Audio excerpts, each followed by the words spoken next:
On March 1, 2025, China conducted live-fire naval drills in the Tasman Sea. This area is located halfway between Australia and New Zealand. The drills involved a Chinese frigate, cruiser, and supply tanker.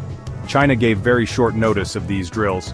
This lack of notice disrupted commercial flights in the region. The drills involved live ammunition, meaning the Chinese ships were firing actual weapons into the sea. Such exercises are considered aggressive by many countries. They are seen as a way of showing military strength. Australia and New Zealand were concerned about the drills. These drills were unexpected. They happened in an area where China does not have a large military presence.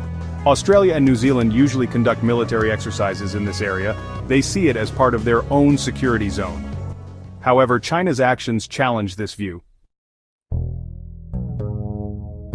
Both Australia and New Zealand closely monitored the Chinese naval vessels. New Zealand's defense forces had been tracking the ships since the previous week. Australia, however, was caught off guard by the live-fire exercises. Australian Defence Minister Richard Marles confirmed that the warning about the live-fire drills was received through a broadcast. This broadcast was picked up by commercial airlines. These airlines were then forced to change their flight paths to avoid the area where the drills were taking place. This caused significant disruption to air travel in the region. Australia usually gives 12 to 24 hours notice for any military exercises in the region. China's lack of adequate notice was seen as a breach of trust. Australia lodged formal complaints with China. These complaints were made in both Canberra and Beijing. Australia argued that China's actions were provocative and could lead to misunderstandings. China defended its actions. A Chinese Foreign Ministry spokesperson described the drills as safe, standard, and professional. They insisted the drills were in line with international law. These drills are significant for several reasons. First, they demonstrate China's growing naval capabilities. China's navy is now the largest in the world with 234 vessels.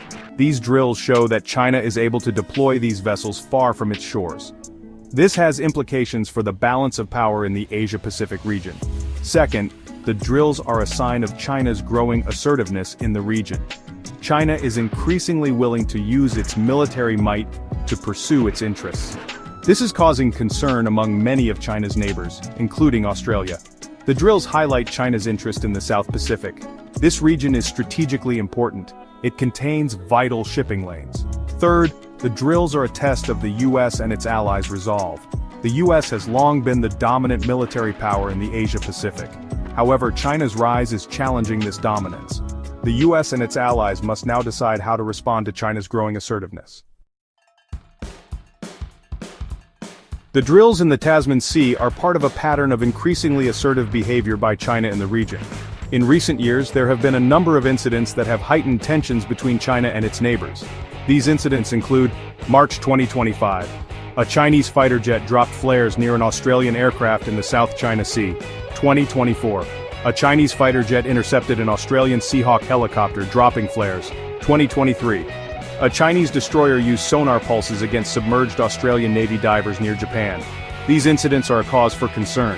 They suggest that China is becoming increasingly willing to take risks in its pursuit of its interests. This could lead to miscalculations and even conflict. The situation in the Asia-Pacific is complex, and there are no easy solutions.